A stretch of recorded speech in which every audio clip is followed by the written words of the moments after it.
In the heart of Boston, where the autumn leaves painted the streets in hues of amber and crimson, James Carter stepped out of his sleek black sedan. At 38, he was a man who carried the weight of his wealth with a practiced ease.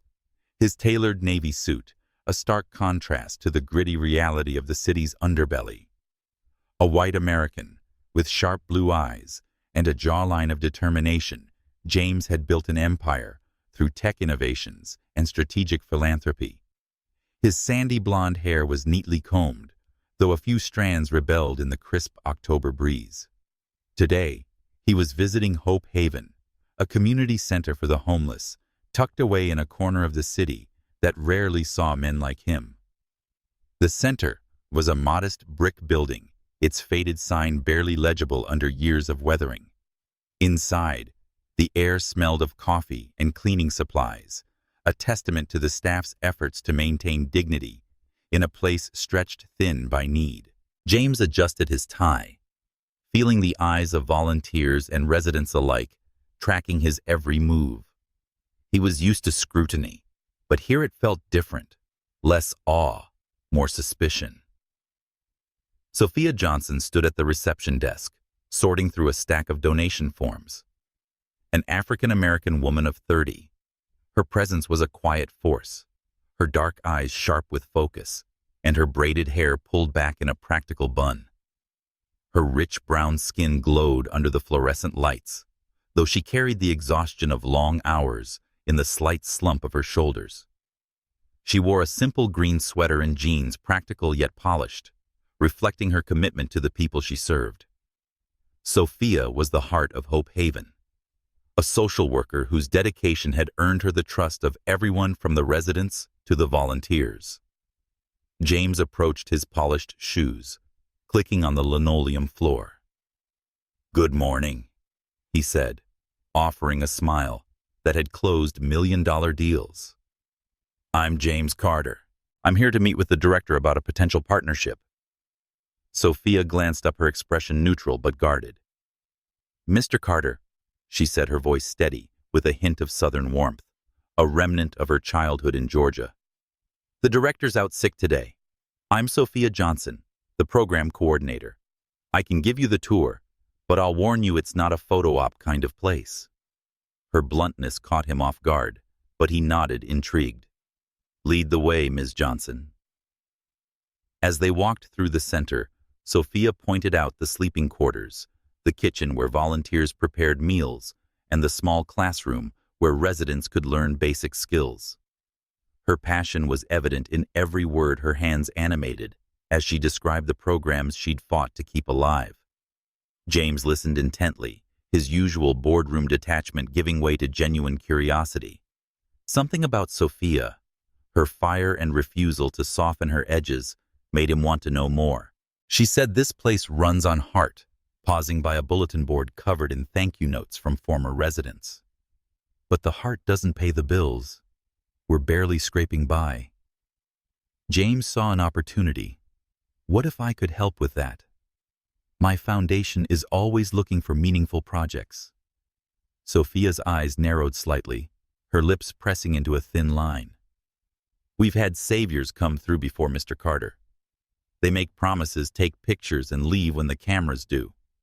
No offense, but billionaires don't have an excellent track record here."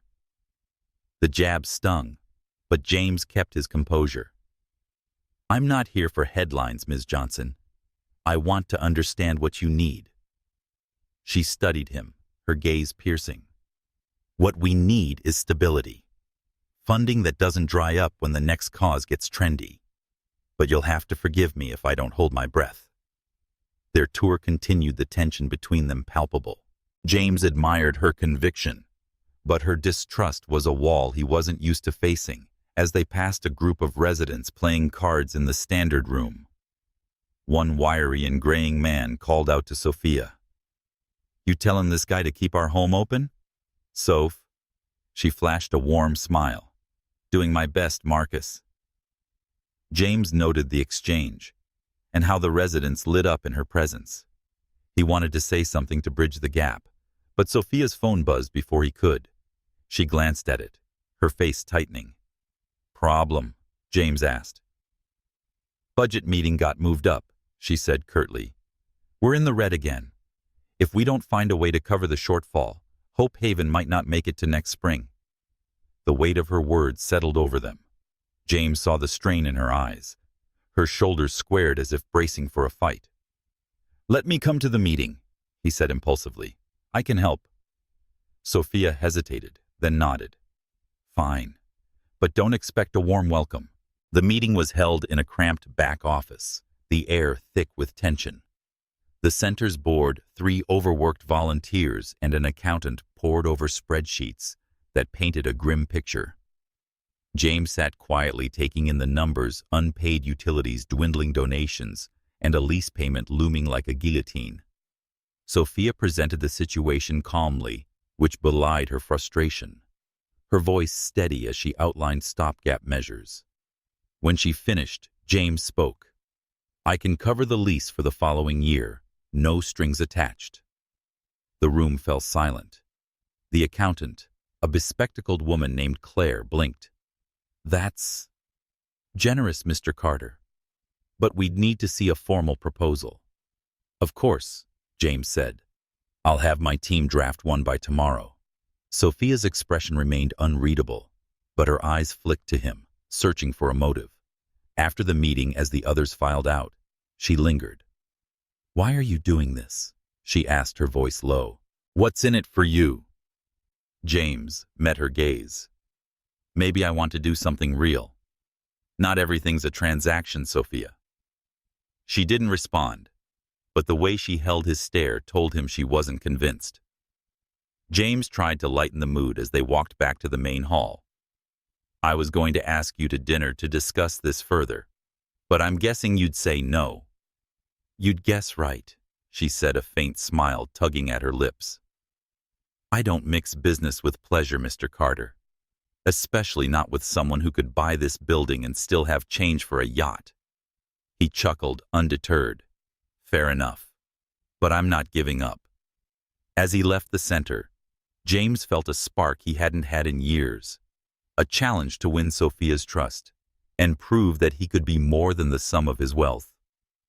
Back in her office, Sophia watched him drive away, her mind a tangle of hope and skepticism. She wanted to believe in his intentions, but experience had taught her that men like James Carter rarely stayed. That evening, Sophia stayed late, combing through the center's files for any grant opportunities. Her desk was a chaos of papers and empty coffee cups, her braids now loose from their bun. She was about to call it a night when an email popped up, a notice from the city. The land Hope Haven sat on was under review for rezoning. A developer had proposed a commercial complex, and the center's lease was at risk. Sophia's heart sank. She knew James's foundation had ties to real estate. Was his offer just a ploy to soften the blow? She closed her laptop, her distrust hardening. Tomorrow she'd confront him. Billionaires didn't just walk into places like Hope Haven without an agenda. The next day, James returned with a polished proposal, his white skin catching the morning light as he stepped into the center. He wore a less formal blazer today, a nod to the center's casual vibe, but his presence still drew stares. Sophia met him at the door, her brown skin glowing under the sun, though her expression was all business. "Mr. Carter," she said, holding up the rezoning notice. "Care to explain this?" James's brow furrowed as he scanned the document. "I had no idea," he said, his voice steady but surprised. "My foundation doesn't handle my real estate ventures. This must be one of my partners acting independently." Sophia crossed her arms. "Convenient. You show up with a check just as we're about to lose our home," he said. "I'm not your enemy, Sophia," his blue eyes earnest. "Let me make some calls. I'll get to the bottom of this." She wanted to push back, to call out the coincidence, but something in his tone gave her pause. "Fine," she said. "But if you're playing games, I'll ensure everyone in Boston knows it." As James stepped outside to call his team, Sophia watched him, her mind racing. She didn't trust him yet, but she couldn't deny the lifeline he was offering. Hope Haven was her life's work. If James were sincere, she'd have to find a way to work with him, but she'd fight him with everything she had if he wasn't. The seeds of their unlikely partnership were planted, but the ground was rocky, and trust was a long way off.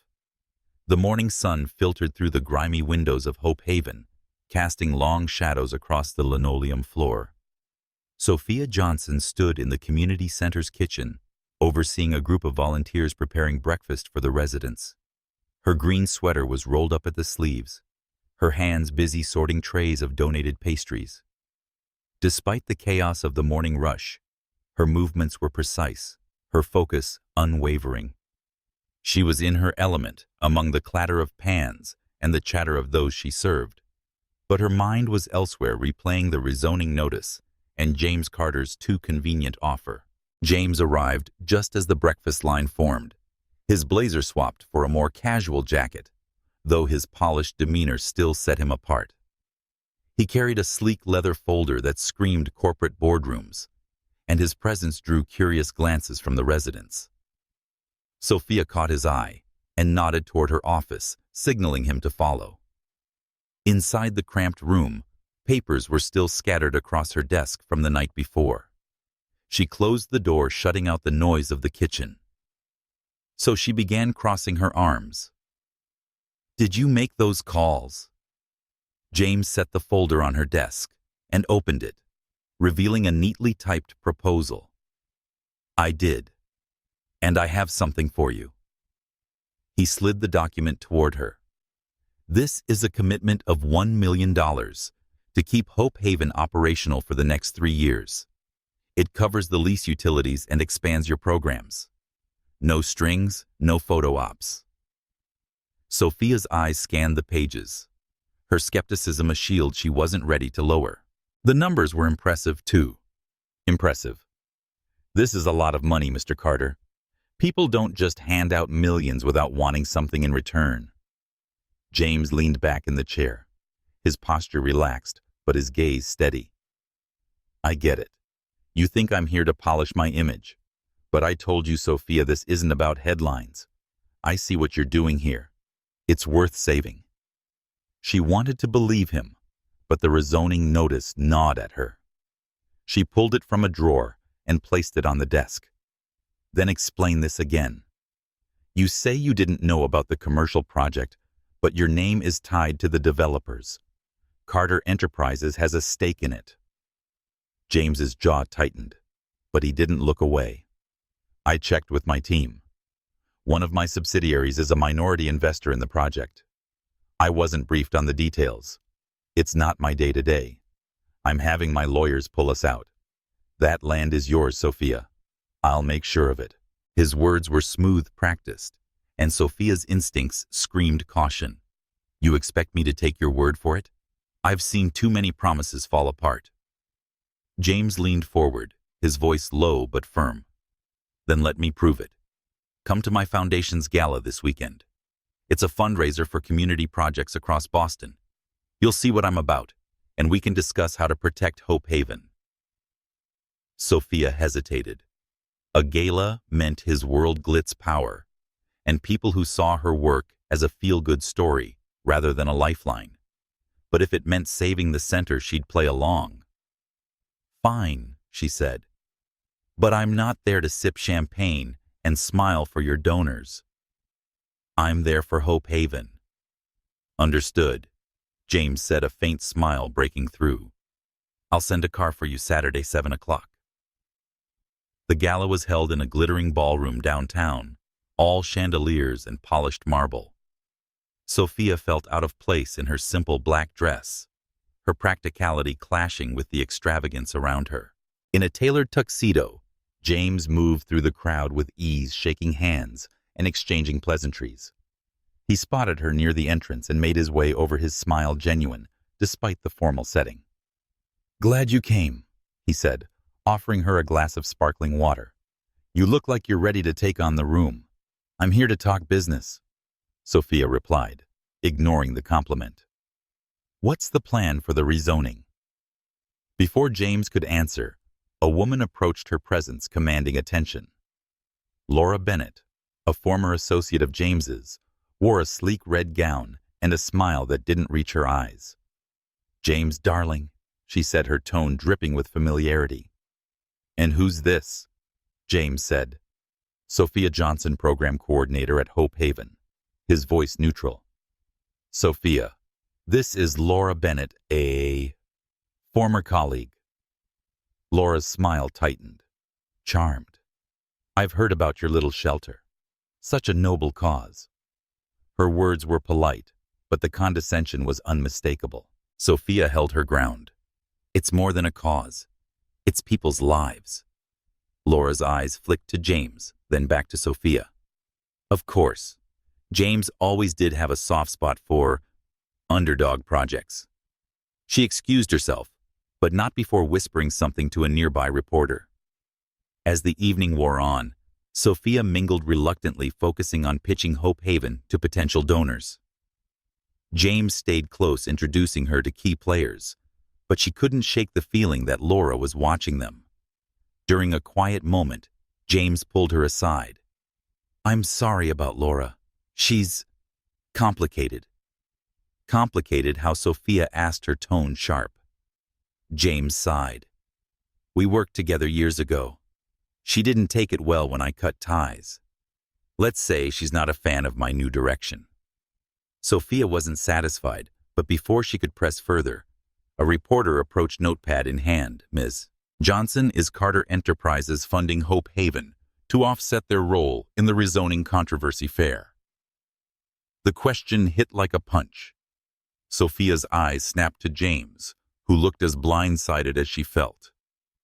"No comment." She said, her voice tight. To James, she added, "You said you didn't know." "I didn't." He insisted. "Someone's stirring this up. I'll find out who." Sophia felt the weight of whispers and sidelong glances as the gala continued. By the time she left, her distrust had deepened, but so had her resolve. If James were playing a game, she'd beat him at it. And if he were sincere, he'd have to prove it beyond a shadow of a doubt. Back at Hope Haven the next day, Sophia found an anonymous note slipped under her office door. "Ask Carter about the 2015 deal. He's not who he seems." Her heart raced as she read it, the puzzle pieces refusing to fit. James's offer was a lifeline, but the rezoning threat, and now this note, suggested a deeper game. She'd go along with his plan, but she was done playing nice. The air in Sophia Johnson's office at Hope Haven was thick with the scent of old coffee and printer ink.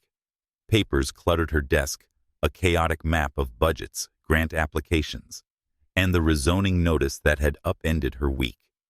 She sat back in her creaky chair, the anonymous note from the gala clutched in her hand. "Ask Carter about the 2015 deal. He's not who he seems." The words gnawed at her, each syllable, a pebble in the wall of distrust she'd built around James Carter. She wanted to believe his $1 million pledge was genuine, but the timing of the rezoning threat, and now this cryptic warning, made her question everything. Boston hummed with morning traffic outside, but the mood was tense inside the community center. Volunteers moved quietly, their usual chatter subdued. Word of the rezoning had spread, and with it, whispers about James's involvement. Sophia tucked the note into her desk drawer, her jaw set. She'd confront him, but not without a plan. If James were hiding something, she'd find it. Her phone buzzed, a text from James. "Can we meet? I have updates on the rezoning." She stared at the screen, weighing her options. Ignoring him wasn't an option. Hope Haven's future hung in the balance. She typed back, "Noon, my office. Bring answers." James arrived promptly, his casual jacket contrasting with his polished suit at the gala. He carried a tablet and a determined look, as if he'd spent the morning preparing for battle. Sophia stood behind her desk, arms crossed, her green sweater slightly wrinkled from a sleepless night. The office felt smaller with him in it, his presence filling the space like a storm cloud. "Thanks for meeting me," James said, setting the tablet down. "I've got my team digging into the rezoning.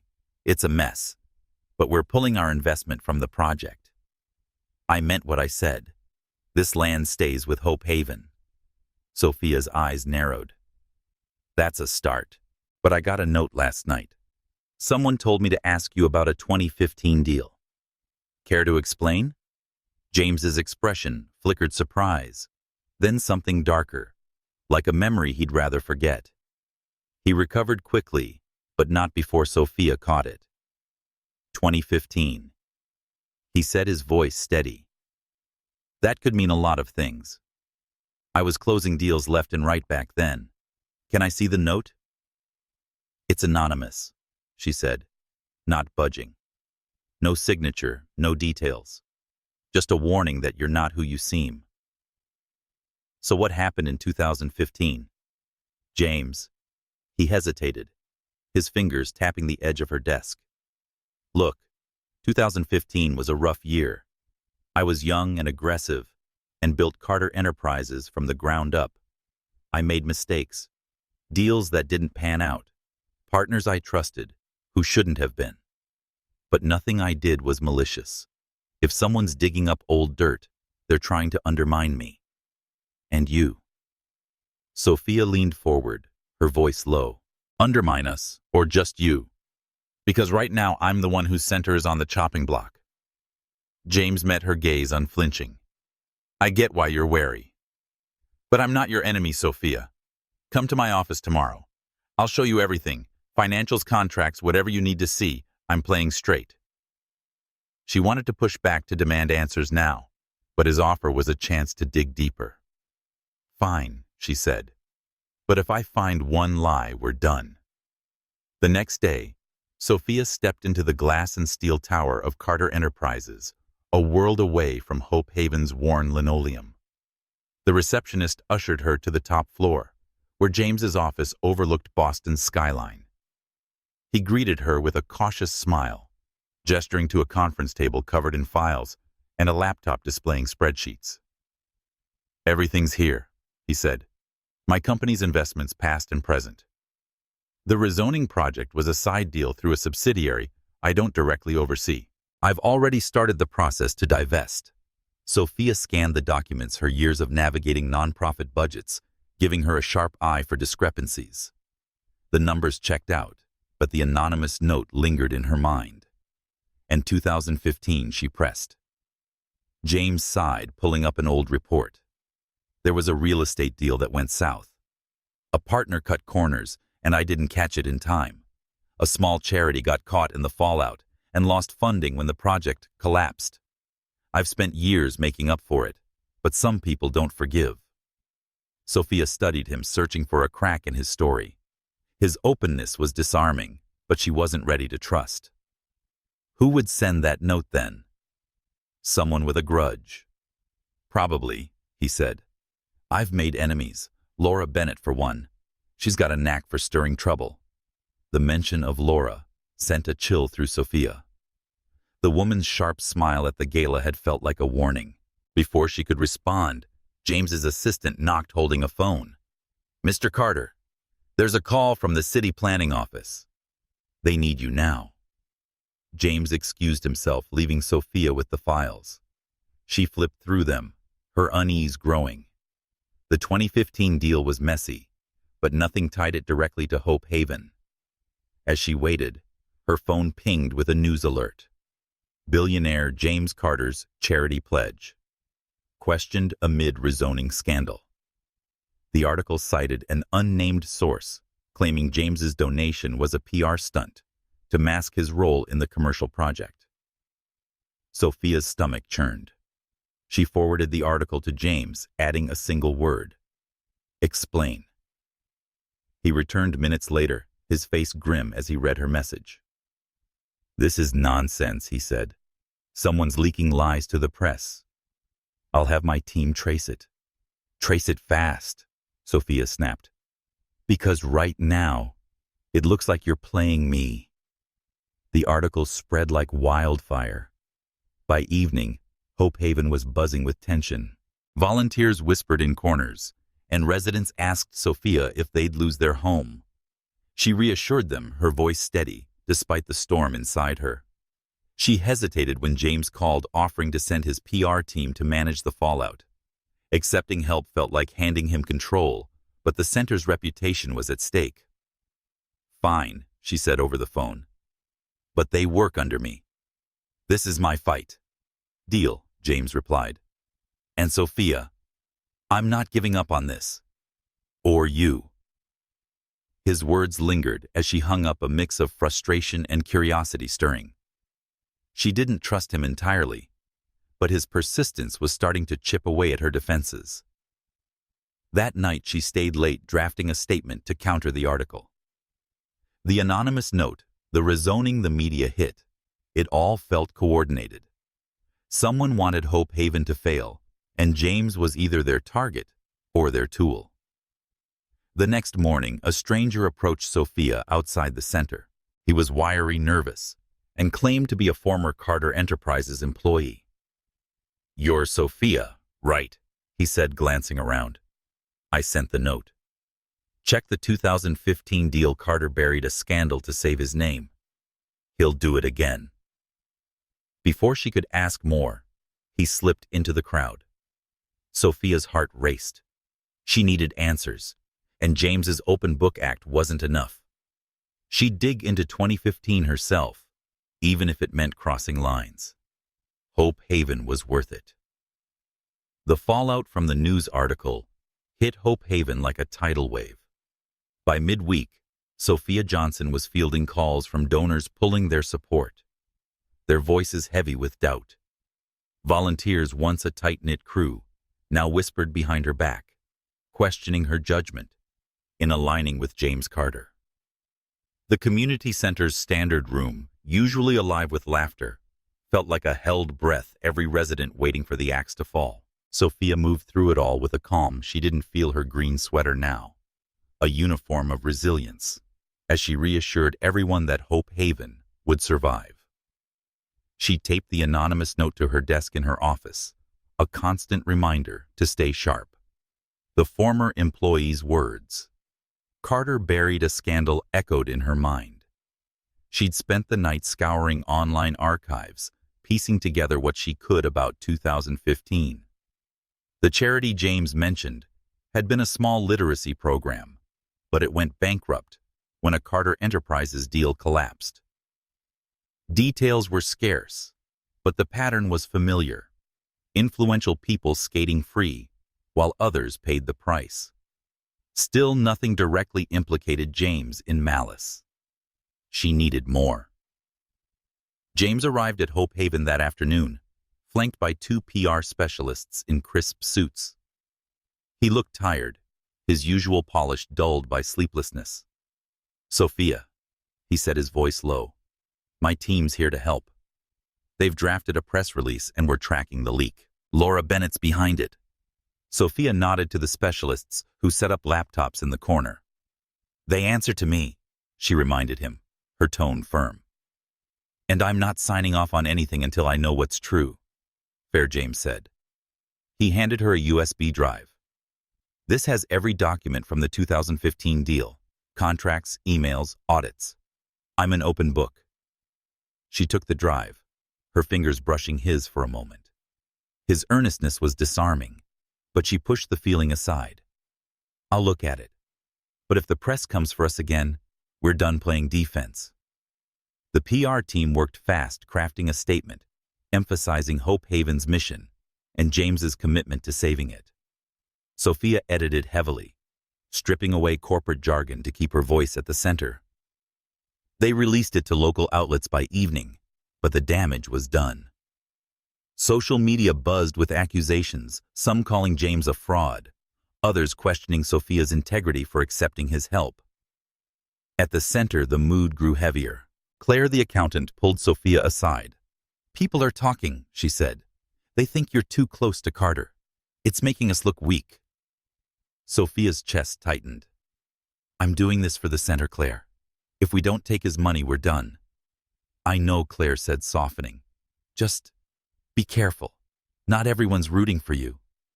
That night, James texted, "Can I help with anything else? I know this is rough." Sophia stared at the message torn.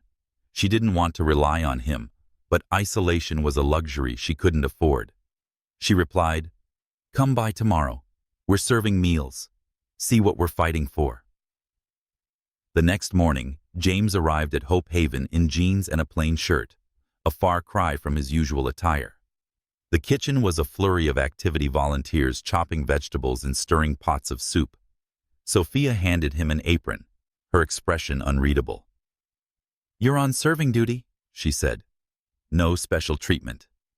He nodded, tying the apron with a clumsy knot. James seemed to shed his corporate armor as they worked side by side ladling soup for a line of residents.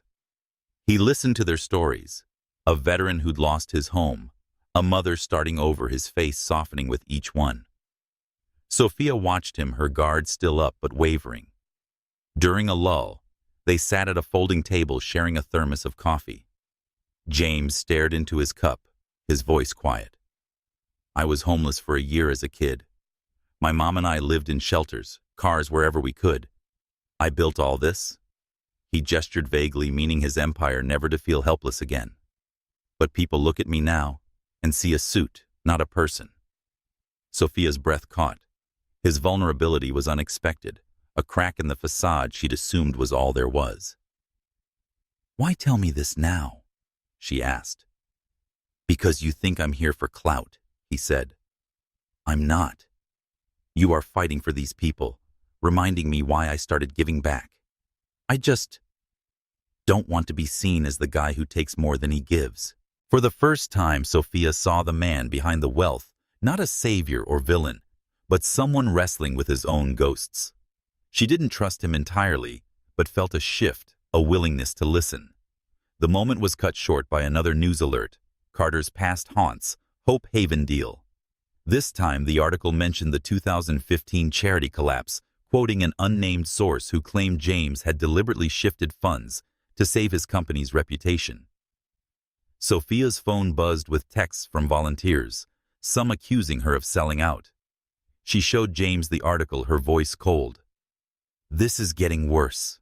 If Laura's behind it, you need to stop her." James's face hardened. "I'm meeting with my lawyers tomorrow. We'll sue for defamation if we can prove it's her." Sophia shook her head. "Lawsuits won't fix this. People are losing faith in us. In me." "Then let me help," he said. "Not just with money. I'll stand with you publicly and take the heat." She studied him, weighing his words against the USB drive in her pocket and the note on her desk. He offered more than she'd expected, but trust was still a leap she wasn't ready to take. "All right," she said finally. "But we do this my way. No spin, no games, just the truth." Sophia opened her laptop as James left, plugging in the USB drive. The 2015 files were dense contracts, emails, and financial reports. She'd read every word, cross-reference every claim. If James were hiding something, she'd find it. And if he were telling the truth, she'd have to decide what that meant for Hope Haven and her. The early morning light filtered through the smudged windows of Hope Haven, casting a soft glow over the community center's kitchen.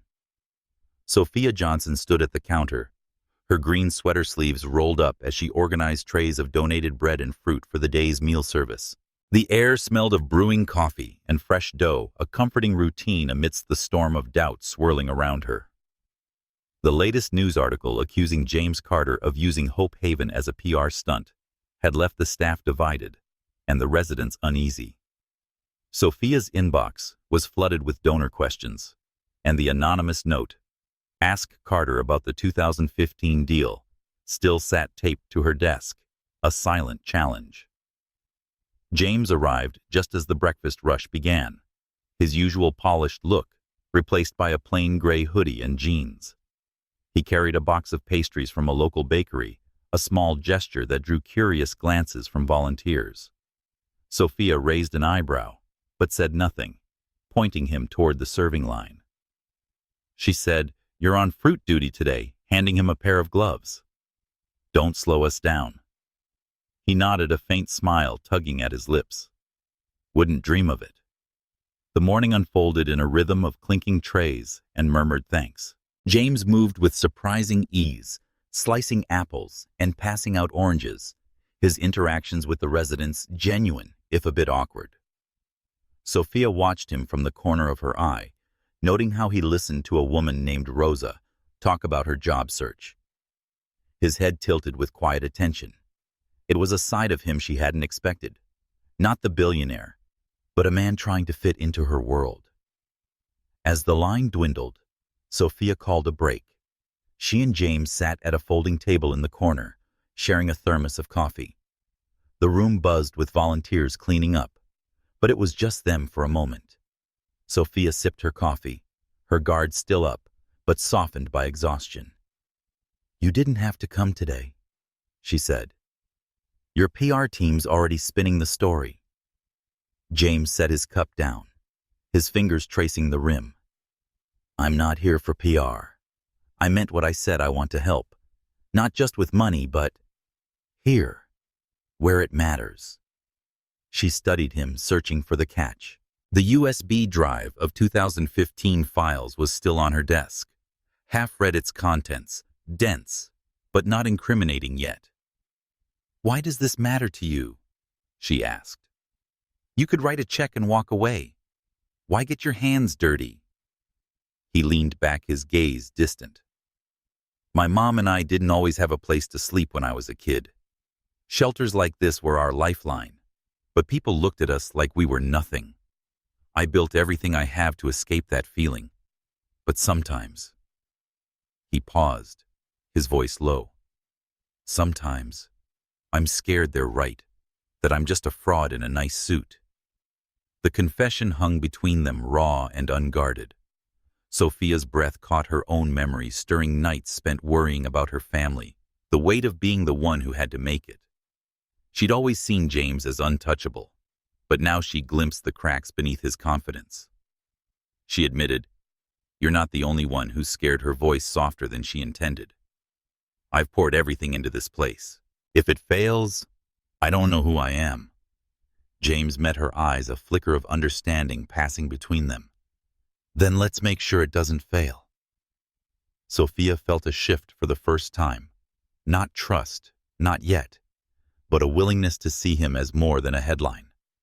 They returned to the serving line, working in quiet sync, their shoulders brushing as they passed trays. The residents noticed their smiles were warmer, as if sensing a bridge forming. That afternoon, Sophia dove back into the 2015 files, her laptop screen a maze of contracts and emails. The charity collapse James had mentioned was real, a small literacy program that folded when a real estate deal tanked. His company had been a partner, but the blame seemed to fall on a subcontractor who'd mismanaged funds. James's name appeared in emails, but only peripherally, signing off on decisions without detail. It was sloppy, not sinister, but the optics were bad. She wondered if the anonymous note was just a grudge, someone twisting a mistake into a scandal. Her phone buzzed with a text from Claire, the accountant, reporters outside. "Want me to handle it?" Sophia sighed, rubbing her temples. The media storm wasn't letting up. She texted back, "I've got it. Keep everyone calm." Outside, a small cluster of reporters waited, cameras ready. Sophia squared her shoulders, stepping into the cold October air. "Hope Haven is still here. Still serving," she said, her voice steady. "We're working with James Carter to secure our future and won't be distracted by rumors." The questions came fast about James, the rezoning, the 2015 deal. She deflected with practiced calm, but each one chipped away at her resolve. As she turned to go back inside, a reporter called out, "Is Carter buying your loyalty, Ms. Johnson?" She froze, then turned, her eyes blazing. "Nobody buys me. This is about the people we serve. Write that down." Back in her office, she found James waiting, his expression grim. "I saw the news vans," he said. "I'm sorry you're taking the heat for this." "It's not just about me," she snapped, then softened. But thanks for being here today. It helped. He nodded, hesitating before speaking. There's a community event tomorrow night. Small local, no press. Come with me. Let's show people we're in this together. Sophia considered it. Another public appearance risked more scrutiny, but staying silent wasn't an option. All right, she said. But we keep it real. No spin. As James left, Sophia felt the day's weight settle over her.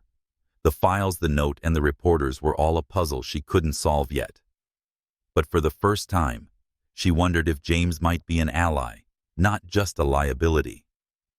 The community event was held in a church basement, a modest gathering of local leaders and residents. Sophia wore a simple navy dress, her presence commanding despite the casual setting. James stood beside her, introducing her to organizers who'd heard of Hope Haven's plight. They spoke as a team, outlining plans to expand the center's programs if the funding came through. The crowd was receptive, their applause a small victory. But as they stepped outside afterward, a man approached, his face half hidden by a hood. "You're digging into 2015, aren't you?" he said, his voice low. "Keep going. Carter's not clean." Before Sophia could respond, he vanished into the night. James, who'd been a step behind, caught up. "Who was that?" "I don't know," she said, her heart racing. But he knew about the note.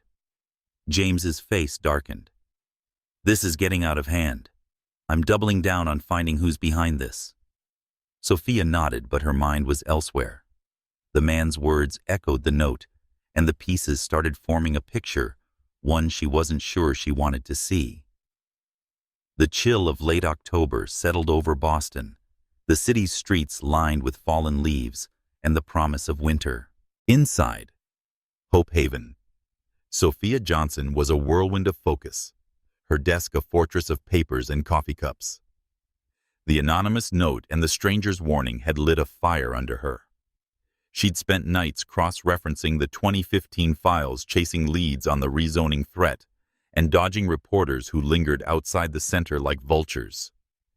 Thanks to the press release, the media storm had quieted slightly, but the damage lingered. Donors were hesitant, and volunteers were on edge. Sophia's phone buzzed with a text from James. "Found something on the leak. Can we meet?" She hesitated, her fingers hovering over the screen.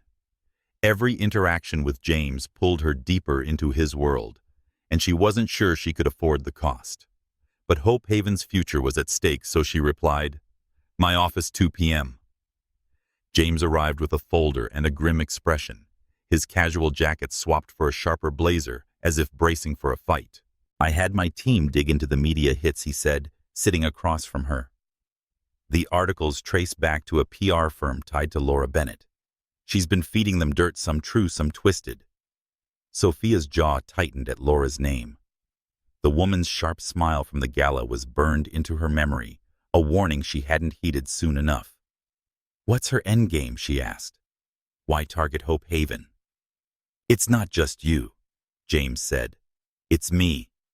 Laura and I parted ways years ago, after a deal went bad. She's got a vendetta, and she's using the rezoning and the 2015 story to hit me where it hurts." Sophia leaned back, processing. "So, we're collateral damage in your old feud?" "Not precisely," James said. "Laura knows Hope Haven matters to me. She's trying to make me look like a fraud and scare you off." Sophia's eyes narrowed. "She's doing a good job. I've got volunteers quitting and donors pulling out. If she's behind this, what's your plan?" James slid the folder across the desk. Proof. Emails between Laura and the PR firm, plus records of her pushing the rezoning through a shell company. "I'm taking it to my lawyers. We can sue for defamation and block the land deal." Sophia flipped through the pages, her skepticism warring with relief. The evidence was solid: dates, names, payments. But it didn't explain the anonymous note or the stranger's warning. "This is a start," she said. "But I'm not waiting for your lawyers. I'm digging into Laura myself." James frowned. "Be careful. She's not above playing dirty." I can handle dirty, Sophia said, her voice steel. This is my fight too. Sophia sat at her laptop that evening scouring public records and old news articles. Laura Bennett was a ghost in the data. Her name was tied to high-profile real estate deals, but there was little else. A few clicks led to a blog post from a disgruntled former employee hinting at Laura's ruthless tactics, bribes, leaks, sabotage. It wasn't proof, but it was a thread to pull. Sophia jotted down names and companies, building a map of Laura's network. The next day, she visited a local library using their public computers to avoid being traced. She cross-referenced Laura's shell company with the rezoning proposal, finding a connection to a city council member with a history of questionable votes. It was enough to raise red flags, but not enough to act on. As she left, her phone pinged with a news alert. Hope Haven faces eviction as Carter's past resurfaces. The article, sourced to an insider, claimed James had known about the rezoning and was using his donation to buy Sophia's silence. Fury surged through her. She called James, her voice tight. Another article. Laura's escalating. We need to hit back now. I'm on it, James said. Meet me at my office. We'll go public with the evidence. At Carter Enterprises, the atmosphere was tense. James's team had compiled a dossier on Laura's tactics, including screenshots of her communications with the PR firm. Sophia sat at the conference table, her navy jacket contrasting with the glass and steel room. This is good, she said, scanning the files. But we need more than a lawsuit. We need people to see Laura for who she is. James nodded. I'm hosting a press conference tomorrow. Come with me. We'll lay it all out. Laura's campaign, the rezoning, everything. Let's take control of the story. Sophia hesitated. Standing with James publicly would tie her to him for better or worse. But staying silent wasn't an option. All right, she said. But we tell the truth, no polish. People need to know what's at stake. As she left, her phone buzzed with an anonymous text. Check Laura's 2018 deal in Chicago. She's done this before. Sophia's pulse quickened. The message was unsigned, but it echoed the stranger's warning. She forwarded it to James, adding, "Find this fast." The press conference was held in a community center downtown, a neutral ground that felt less like James's world and more like hers. Sophia stood beside him, her posture rigid as cameras flashed. James first outlined Laura's smear campaign, presenting the evidence like a prosecutor. Sophia followed, her voice steady but fierce, detailing Hope Haven's mission and the threat it faced. This isn't about one man's money, she said. It's about a community that deserves to survive. The questions were brutal about James's past, Sophia's motives, the 2015 deal. They answered as a team, their chemistry undeniable despite the tension. As they stepped off the stage, Sophia felt a flicker of hope. They'd struck a blow, but Laura wasn't done. Sophia found another anonymous note that night, slipped under her office door. You're close. Look at Laura's offshore accounts. Her heart raced. The notes, the stranger, and the texts connected, and Laura was at the center. She called James, her voice urgent. We need to talk. This just got bigger. As they planned their next move, Sophia realized she was starting to rely on James, his resources, and resolve. It was a dangerous shift she wasn't sure she was ready for. But with Laura closing in, they had no choice but to fight together. The late October wind whipped through Boston, rattling the windows of Hope Haven's community center. Sophia Johnson sat in her cluttered office, the glow of her laptop casting shadows across stacks of papers and empty coffee cups. The anonymous note. Look at Laura's offshore accounts, lay taped to her desk, its cryptic warning fueling her late-night searches. The media storm had quieted since the press conference, but the damage lingered. Donors hesitated, volunteers whispered, and residents asked daily if the center would survive. Sophia's navy jacket hung on her chair, a silent reminder of the fight she'd taken public alongside James Carter. James had been true to his word, delivering evidence of Laura Bennett's smear campaign, a web of emails and payments linking her to the rezoning push and the damaging articles. But the latest note suggested something bigger, and Sophia wasn't waiting for answers to fall into her lap. She'd spent hours digging into Laura's past, chasing leads on the Chicago deal mentioned in the anonymous text. Public records showed Laura's involvement in a 2018 real estate project that displaced a community center with whispers of offshore accounts hiding profits. It was a pattern, and Hope Haven was her latest target. James arrived at noon, his blazer traded for a sweater, his face etched with determination. He carried a thick folder, its edges worn from travel. He said, "My lawyers have enough to file against Laura," setting it on Sophia's desk. "Defamation, interference, and fraud. We're going after her and the shell company pushing the rezoning." Sophia flipped through the documents, legal briefs, financial records, and a draft complaint. "This is solid," she said, her voice steady but cautious. "But lawsuits take time, and Hope Haven's running out of it. The city's voting on the rezoning next week." "I know," James said. "I'm announcing a new initiative today, $5 million for homeless support programs across Boston, starting with Hope Haven. It's a show of commitment, putting pressure on the city to back off." Sophia's eyes narrowed. "Another big gesture. People already think you're buying goodwill." James leaned forward, his voice low. "This isn't about optics. It's about giving you the leverage to fight. You're the face of this, Sophia. I'm just the wallet." Her instinct was to push back, to question his motives, but his words rang true. The press conference had shown they could work as a team, and his openness about his past had chipped away at her distrust. "All right," she said, "but I'm leading the announcement. This is about the people we serve, not your checkbook." "Deal," James said, a faint smile breaking through. "There's a community rally tonight. We can announce it there." The rally was held in a park near Hope Haven, a modest gathering of residents, activists, and local leaders under a canopy of autumn leaves. Sophia stood at a makeshift podium, her voice carrying over the crowd as she spoke about the center's mission: shelter, dignity, a second chance. James stood beside her, letting her take the lead. When she introduced the $5 million initiative, the crowd erupted in cheers. But Sophia focused on the city council members in attendance, their expressions unreadable. As James stepped up to speak, a heckler shouted, "What's the catch, Carter?" The crowd murmured, and Sophia tensed, but James calmly handled it. "No catch," he said. "This is about keeping places like Hope Haven alive. Ask Ms. Johnson, she's calling the shots." The crowd settled, but Sophia's phone buzzed in her pocket. She glanced at it, a text from an unknown number: "Laura's meeting with city officials tomorrow." "Stop her!"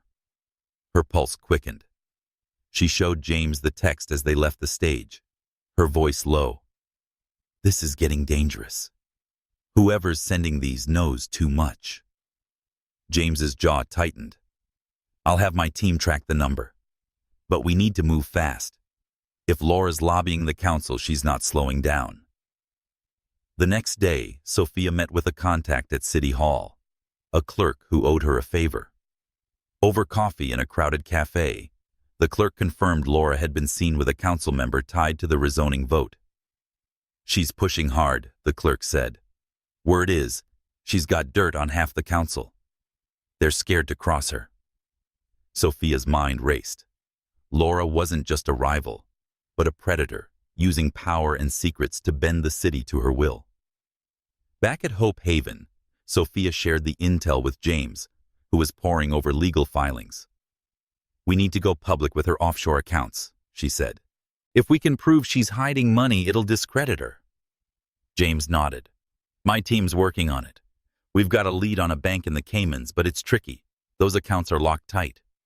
We need hard evidence." Sophia's thoughts turned to the anonymous sender. Whoever they were, They had access to information she didn't. She drafted a reply to the latest text. "Who are you? Please help us stop her." No response came, but she couldn't shake the feeling of being watched. As Sophia locked up the center that evening, her phone buzzed with another anonymous message. "Check your mailbox." Heart pounding, she found a plain envelope in Hope Haven's mailbox, containing a single page, a bank statement from a Cayman Islands account in Laura's name, showing transfers tied to the rezoning developer. It was damning, but using it meant trusting an unknown source. She called James, her voice urgent. "We've got something. Meet me now." At a quiet diner, they pored over the statement. James's eyes lit up. "This is it," he said. "We can tie Laura to the rezoning and the smear campaign. My lawyers will use this to strengthen the lawsuit." Sophia hesitated. "But who sent it?" "This feels like a setup." "Maybe," James said. "But it's all we've got. We go to the press with this, and Laura's done." Sophia agreed, but her unease grew. The rally had bought them time, but Laura was ahead, and the anonymous sender was an unpredictable wild card.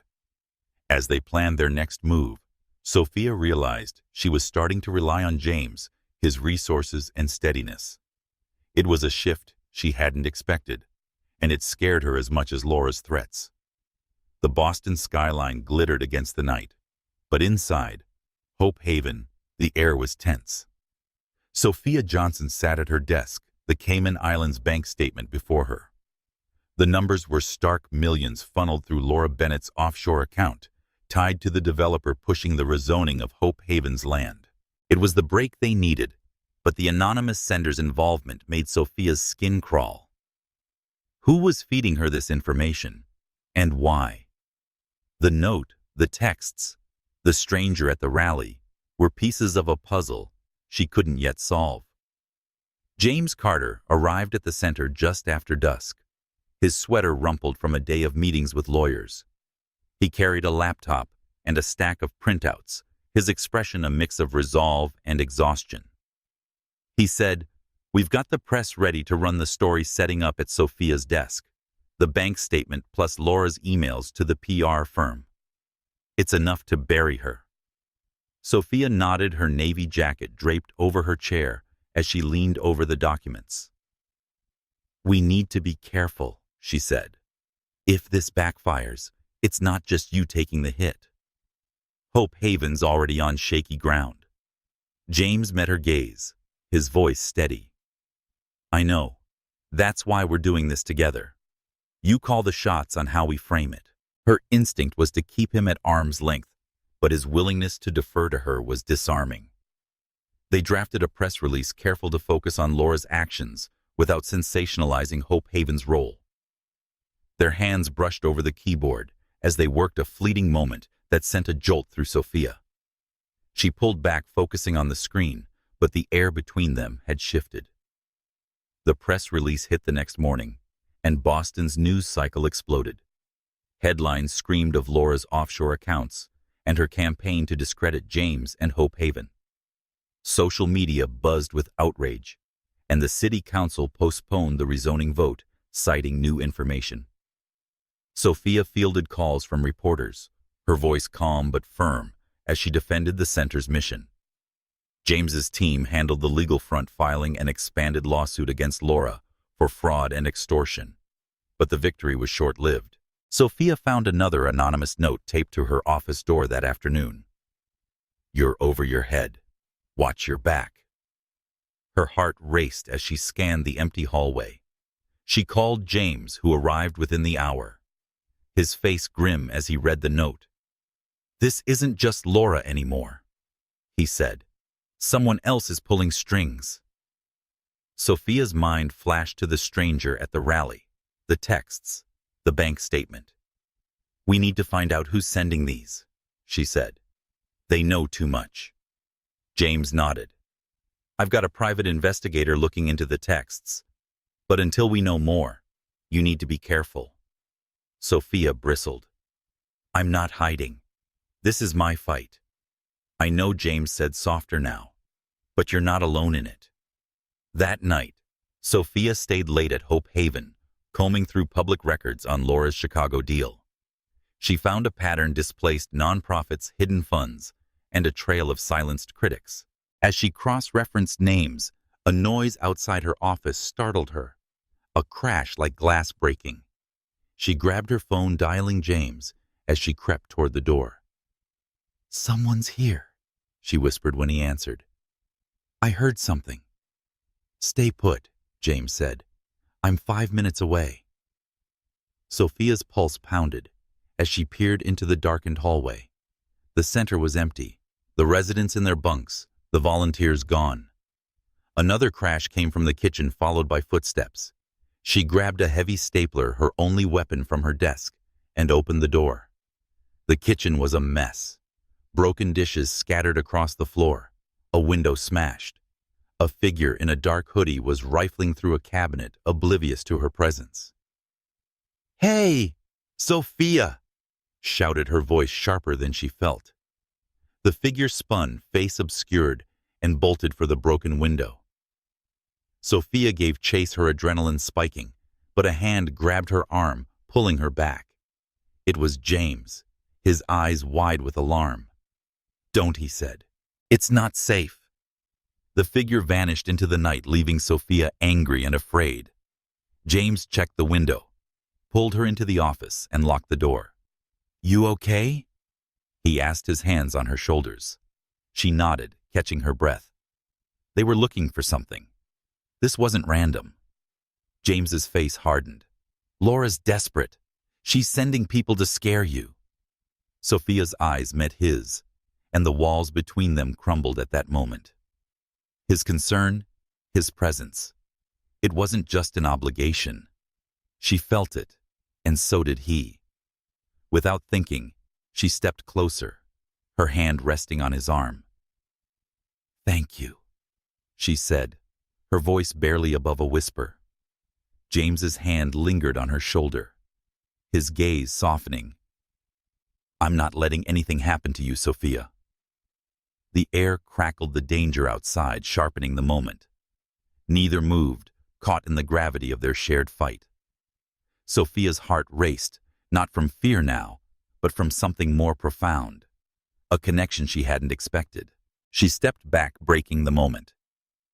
"We need to call the police," she said, her voice steady despite the warmth in her chest. As they waited for the authorities, James stayed close, his presence a quiet anchor. The police took statements, dusted for prints, and promised to investigate, but Sophia knew the real fight was far from over. Laura was cornered, and cornered predators were dangerous. But as she glanced at James, she realized she wasn't facing this alone. For better or worse, they were in it together, and that changed everything. The air in Hope Haven's office was thick with the scent of stale coffee and damp paper, the aftermath of the previous night's break-in still lingering.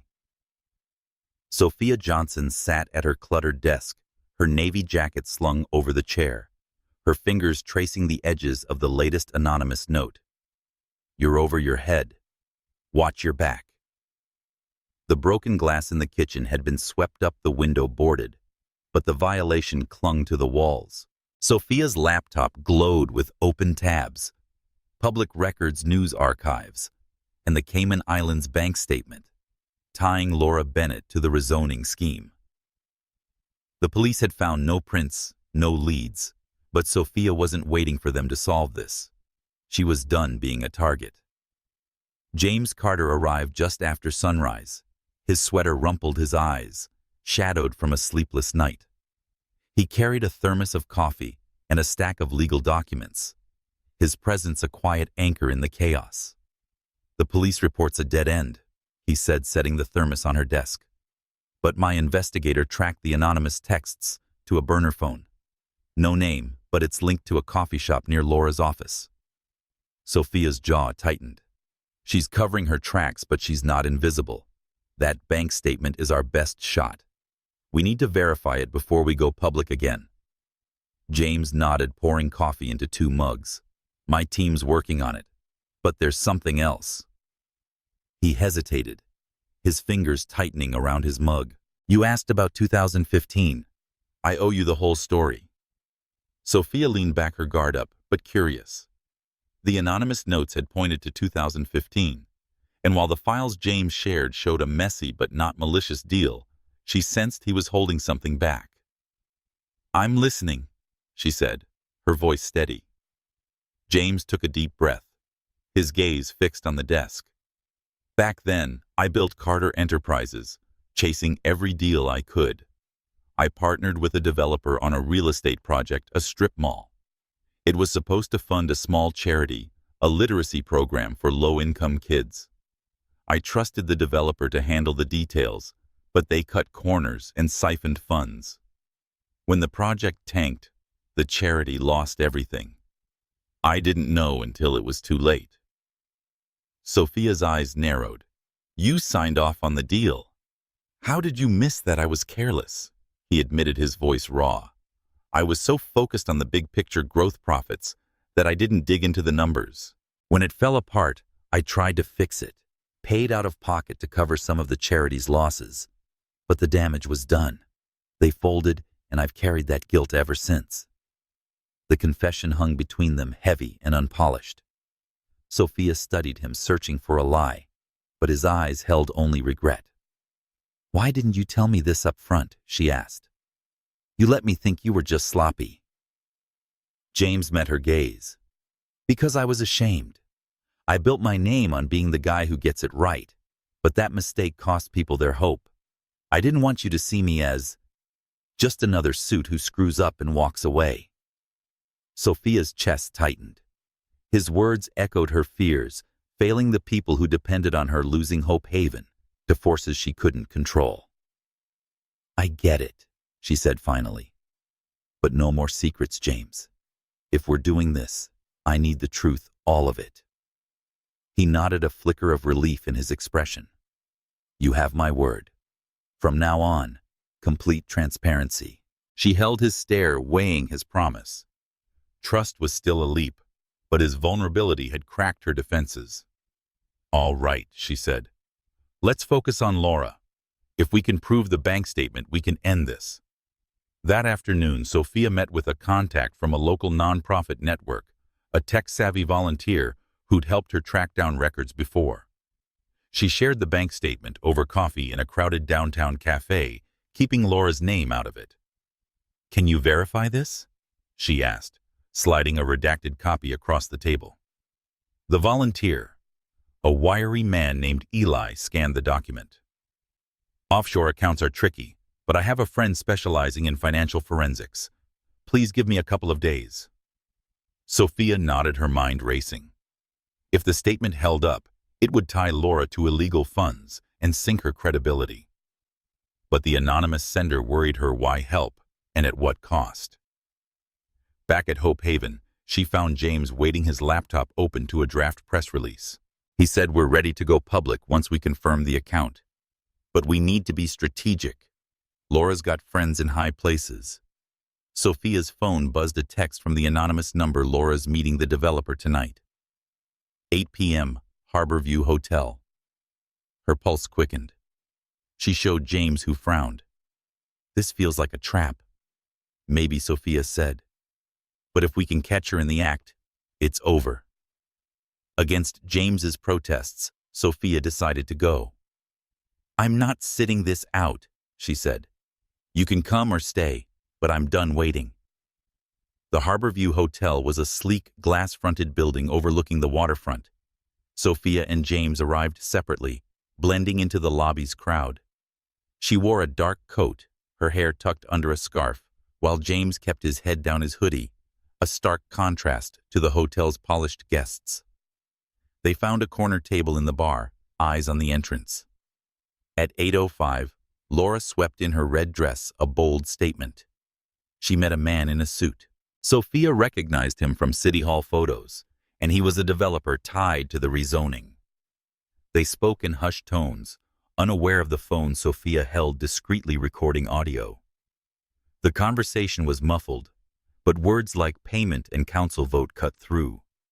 It wasn't airtight evidence, but it was a start. As Laura stood to leave, her eyes scanned the room, locking onto Sophia for a split second. Sophia's heart stopped, but Laura moved on, oblivious. James grabbed her arm, pulling her toward the exit. "We need to go," he whispered. "Now." Outside, the cold air hit them like a slap. Sophia's hands shook as she saved the recording. "We've got her," she said, her voice steady, despite the adrenaline. James's face was grim. "Not yet. She saw you." This just got personal. Back at Hope Haven, they listened to the recording, picking out fragments of Laura's plan, bribes, pressure on the council, a timeline to push the rezoning through. It bolsters their lawsuit, but Sophia's thoughts drifted to James's confession. His mistake in 2015 wasn't malicious, but it had cost people their hope, just like Laura's scheme threatened to do now. She looked at him, working across from her, his focus unwavering. "You meant it, didn't you?" she said. "About making things right." He looked up, surprised, every word. "I'm not that guy anymore, Sophia." She nodded, a weightlifter. "Then we do this together, no more secrets." As they finalized the press release, Sophia felt a shift, not just in their fight, but in her. James wasn't just a partner in this battle. He was someone she could imagine standing beside, flaws and all. It was a dangerous thought, but for the first time, she didn't push it away. The morning sun barely pierced the gray clouds over Boston, casting a muted glow over Hope Haven's brick facade. Sophia Johnson stood outside, her navy jacket zipped against the chill, watching volunteers unload a delivery of canned goods. The center was a hive of activity, but the threat of rezoning hung like a storm cloud. The anonymous texts, the bank statement, and the hotel recording were weapons in her fight against Laura Bennett. But the battle was far from won. Sophia's phone buzzed with a news alert. Carter's $5 million pledge, under scrutiny, as rezoning vote looms. She clenched her jaw, pocketing the phone. The city council's vote was days away, and Laura's influence was still a shadow over them. James Carter arrived mid-morning, his sweater swapped for a crisp blazer, his face set with purpose. He carried a tablet and a legal pad, his team's latest findings on Laura's offshore accounts. "We've got confirmation," he said, joining Sophia in her office. "The bank statement's legit. Transfers match payments to the rezoning developer. My lawyers are adding it to the lawsuit." Sophia scanned the tablet, her heart racing. "This could end her," she said. "But we need to move fast. The council's vote is on Tuesday." James nodded. "There's more. My investigator found a paper trail linking Laura to the break-in. She hired a low-level thug through a middleman. The police are following up." Sophia's eyes widened. "She's desperate. That's why the notes and texts, someone's leaking her. Move to us." "Exactly," James said. "But we can't rely on an anonymous source forever. We need to control this." Sophia leaned back, her mind churning. The evidence was mounting, but public opinion was still split. Hope Haven needed a win, something to rally the community and sway the council. "We need a big move," she said. "Something that shows we're not just fighting Laura, but building something better." James hesitated, then spoke. "I've been thinking about that. Carter Enterprises is tied to a commercial project in South Boston. Big money, big profits. But it's displacing a community garden.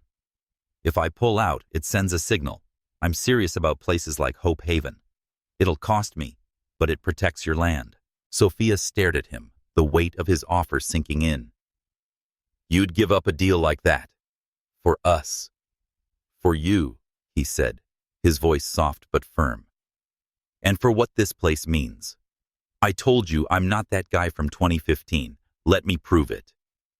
The gesture was huge, bigger than his $5 million pledge. It was a sacrifice not just of money, but of the image he'd built. Sophia's defenses wavered, her heart caught between caution and something warmer. "All right," she said. "Please do it. But we announce it together.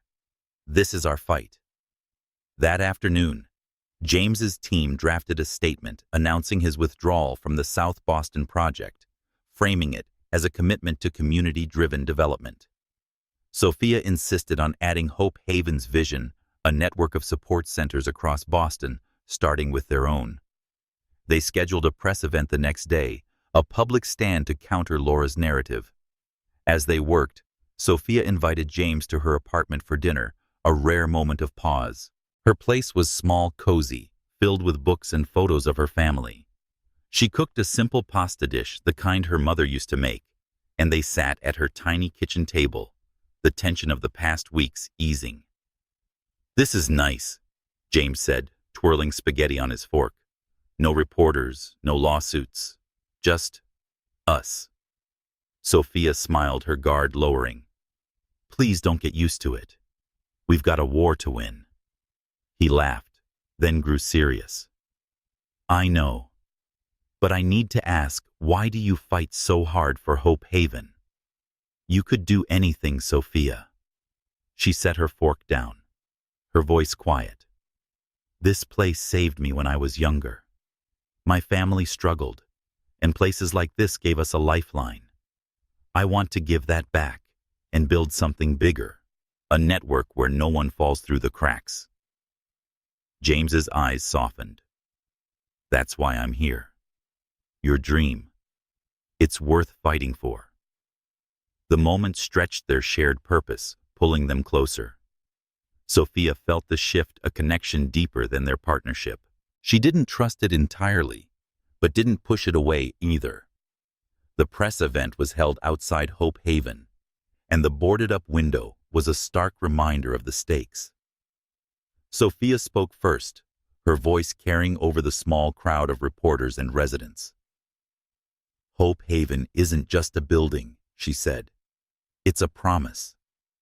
And with James Carter's support, we're building a network to keep that promise alive." James stepped up, announcing his withdrawal from the South Boston project. "This isn't about profit," he said. "It's about doing what's right. Hope Haven stays, and we're investing in communities, not tearing them down." The crowd cheered, but Sophia's phone buzzed mid-event. An anonymous text, "Laura's not done. Check her ties to Councilman Reed." She showed James, who nodded grimly. "We'll handle it," he whispered. After the event, they met with James's investigator, who confirmed Councilman Reed had received payments from Laura's shell company. It was another piece of the puzzle, but time was running out. Sophia felt the weight of every decision, every risk. Yet as she looked at James, his resolve mirroring hers, she realized their partnership had become something more, a bond forged in sacrifice and shared dreams.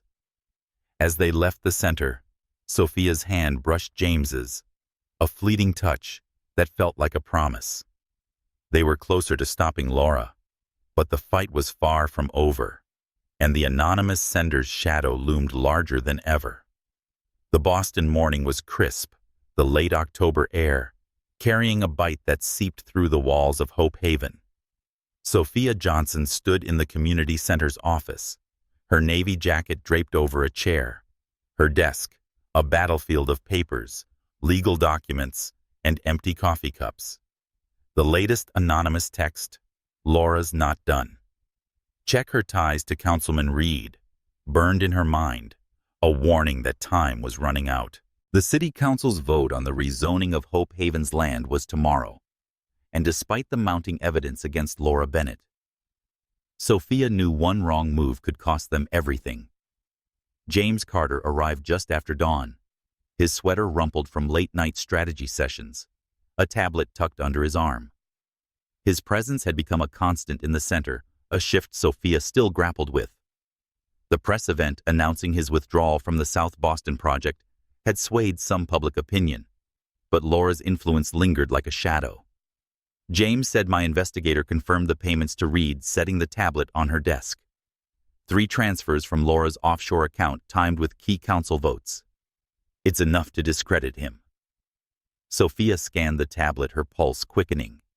The numbers were damning: $50,000 wired to a shell company, linked to Councilman Reed buried in layers of bureaucracy. She said this could tip the vote, her voice steady but urgent. But we need to go public today.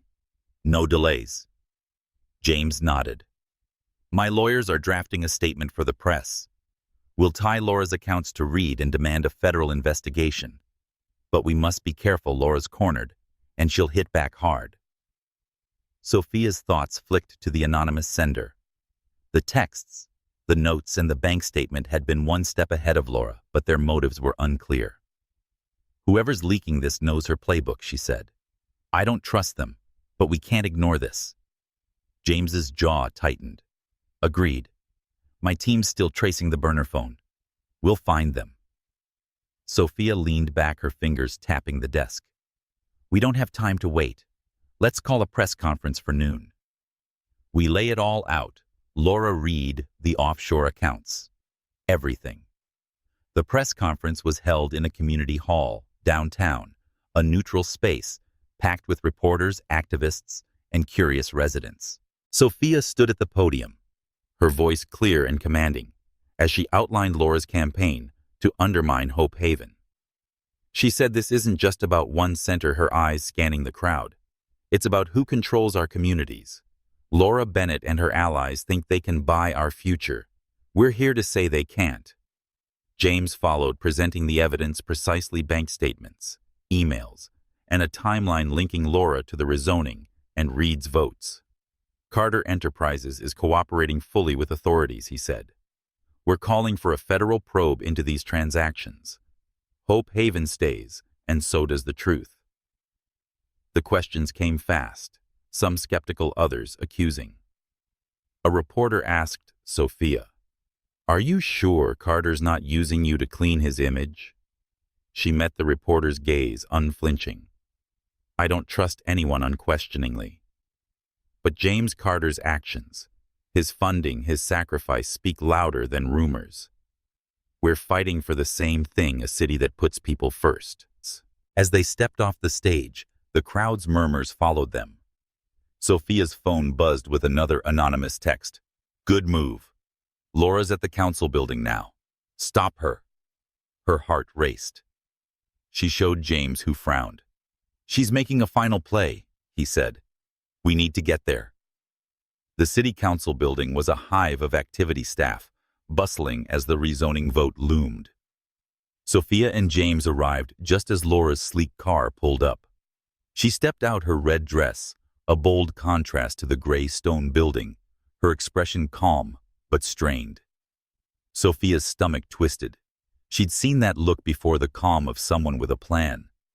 They followed her inside, blending into the crowd of aides and reporters. Laura was meeting with Councilman Reed in a private office, the door slightly ajar. Sophia pulled out her phone, recording audio as they lingered nearby. Laura's voice was sharp-clipped. She said, You vote yes on the rezoning, or those photos go public. You know what's at stake. Reed's response was muffled, but his tone was nervous. You promised this was clean, Laura. If Carter's got proof. He doesn't, Laura snapped. Please stick to the plan, and we're both safe. Sophia's grip tightened on her phone. It was blackmail, clear as day. James whispered, We've got her.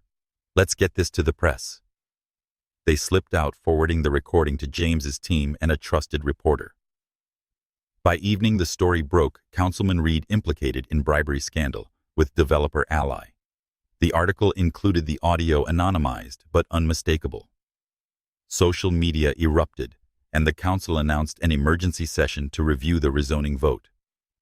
Back at Hope Haven, Sophia and James watched the news unfold, the center's standard room packed with residents cheering as Reed's resignation hit the wires. The lawsuit against Laura gained traction, with federal investigators seizing her financial records. Sophia's relief was tempered by caution. The anonymous sender was still a mystery, and Laura's defiance at the council suggested she wasn't done. Sophia found another note slipped under her office door that night. You've won this round, but the elite play a long game. She showed James, her voice low. This isn't over. Laura's got friends we don't know about. James's face darkened. Then we keep fighting. Together. Sophia nodded, their partnership now a lifeline. Laura's empire was crumbling, but her final words to Reed echoed in Sophia's mind. We're both safe. There was more to uncover, and Sophia was ready to face it with James by her side. The first snow of November dusted Boston's streets, blanketing Hope Haven in a quiet calm. Inside, the community center buzzed with anticipation, its walls freshly painted, the boarded window replaced with sparkling glass. Sophia Johnson stood in the standard room, her navy jacket swapped for a festive sweater, her hands busy arranging chairs for the grand opening of Hope Haven's new network of support centers. The rezoning vote had been defeated. Laura Bennett's lawsuit unraveled, and Councilman Reed's resignation had sent shockwaves through the city. But Sophia's focus was here on the people, the mission, the future. James Carter arrived early, his coat dusted with snow, carrying a box of decorations donated by his team. Their partnership had solidified through weeks of battle, from press conferences to late-night strategy sessions. Sophia caught his eye across the room, a smile tugging at her lips. He'd proven himself not just with money, but with sacrifice, transparency, and a shared vision that had begun to feel like something more. The opening ceremony was set for noon, celebrating Hope Haven's survival and the launch of its citywide network. Volunteers bustled, hanging banners and setting up a stage, while residents helped with pride in their eyes. Sophia had spent days preparing her speech, weaving in stories of the people they served, a veteran who'd found work, a mother who'd rebuilt her life. This wasn't just a victory over Laura. It was a promise kept. James joined her at the stage, his presence steadying. "You ready?" he asked, his voice warm. "Born ready," she said, her confidence masking the butterflies in her stomach. "But we're doing this together." The ceremony began under a canopy of string lights. The standard room packed with residents, volunteers, city officials, and reporters. Sophia took the podium first, her voice ringing with conviction.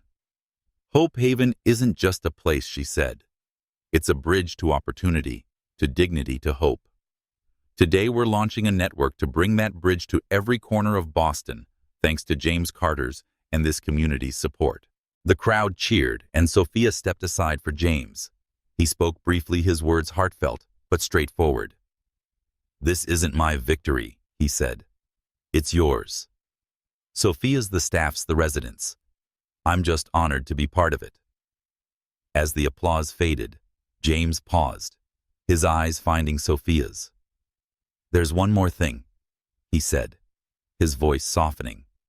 He stepped closer, pulling a small box from his pocket.